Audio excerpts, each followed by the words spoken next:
So guys, you've just installed GTA 5 on a low-end laptop or PC like I did, and after the game installed, yes, it did take a lot of time. After the game installed, I've opened it up and it was running really badly. I didn't have like small frame rates or anything like that. The game was stuttering and freezing. I had like 2 frames in 1 second. No, sorry, one frame per 2 seconds.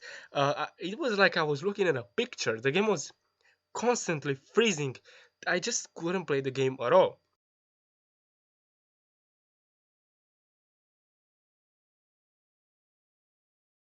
So, like a normal human being, I started looking online for graphical tweaks because I thought that was the problem. But it wasn't. I activated potato mode in this low spec experience program, which is, by the way, really good. I've activated potato mode and the game was still freezing. The game was still running like it did before. I just had a bit more frames, but no, didn't really help with the playing experience because the game was unplayable.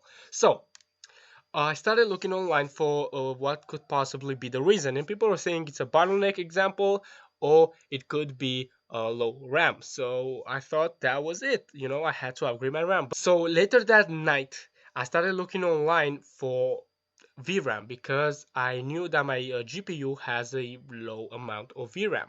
And people were saying that it doesn't help the graphics, like the performance, sorry, at all.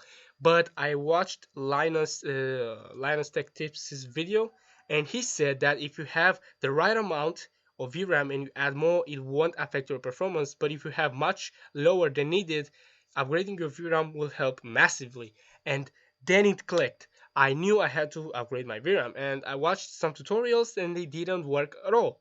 And I didn't know what could possibly be the reason until I discovered it. So before we get into this, I want to let you know that I've already done what we are about to do, and I don't want to revert the changes because I don't want to I don't want to mess my computer up. So before we start, go into settings, go to display, and right here you want to scroll down and click on advanced display settings, display adapter properties, and you want to see how much shared system memory you have. You do not want to go over this. I don't think we are going to get even near that number, but just keep in mind, do not go there. And as you can see, my dedicated video memory is 576 megabytes because I've changed it, because before you can just look it up on the internet. Intel HD 4600 only has 128 megabytes, so you can see we've increased it. So let's just get into this. I don't want to like bore you guys or make you click off this video. I swear it's not clickbait. Okay, so what you want to do is just to hold the Windows key on your computer, on your keyboard right there, and the R button at the same time, and this little window and this little window should pop up, in which you are going to type reg edit like I did here. You can see it, right?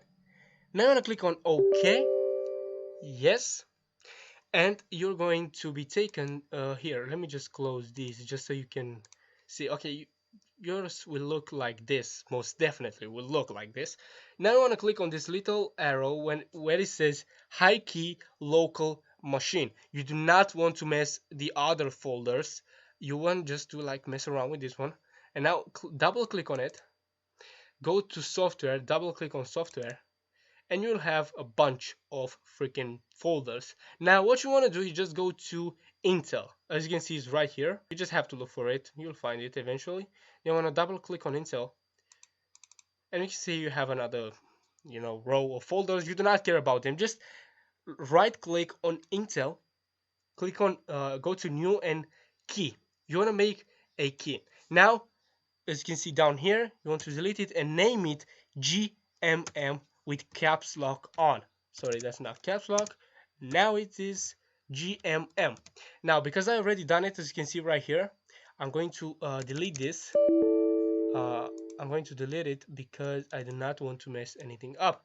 So, as you can see, it will look like this. Now, when you click on it, you'll only have this first file, which says AB default reg, stuff.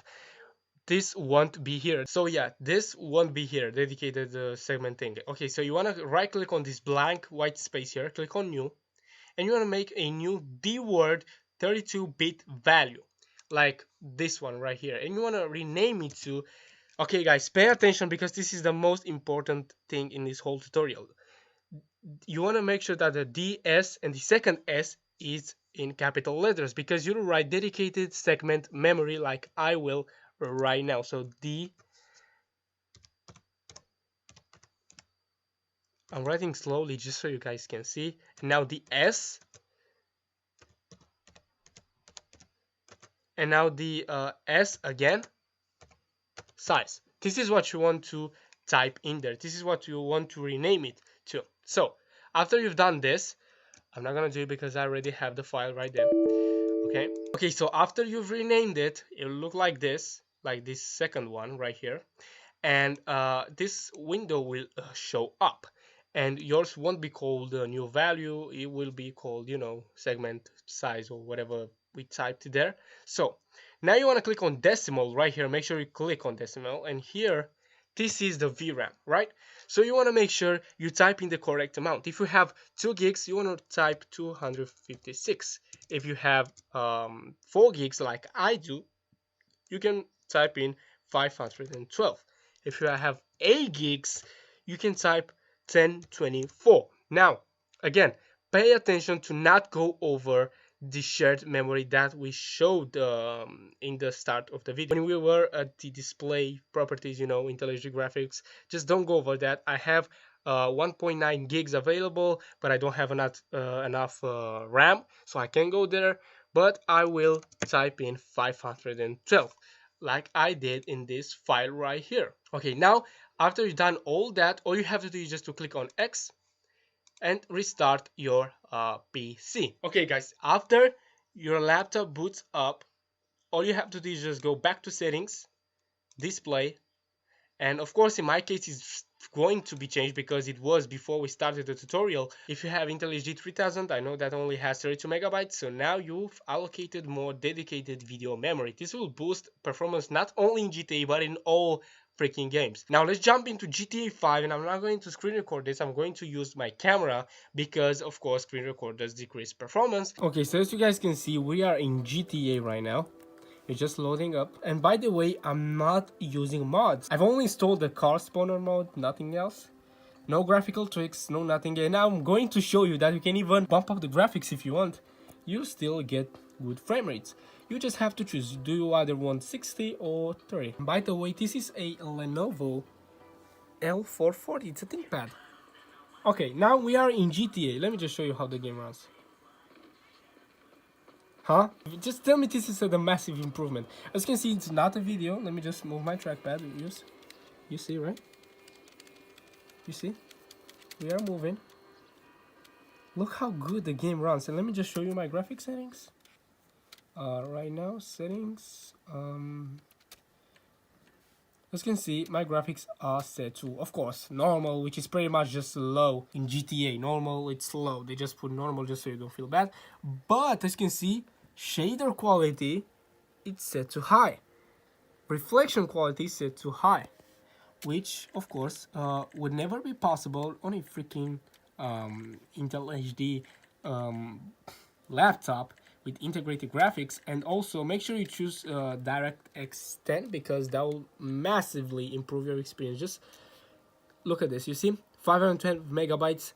Before it was 128. Now it's 512.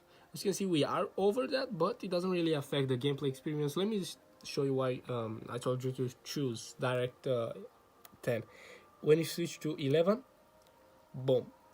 You see, you lower that by changing your graphic settings. But as you can see, the game runs nicely, and you don't have to install some ugly graphic tricks to like play GTA. The game looks pretty okay to the eye, nothing fancy, nothing bad. I'm just really amazed because no one I found no tutorial about this on YouTube, and why though? Because it's such a good method, because you don't have to downgrade your graphics or download any tweak. This is all done without downloading anything, and you get pretty good performance. And by the way, my laptop is a ThinkPad L440, and it's not even in performance mode, which would give me more frames than I'm having right now.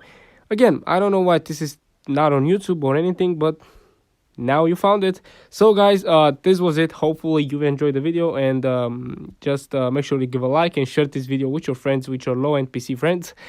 Sam here signing out.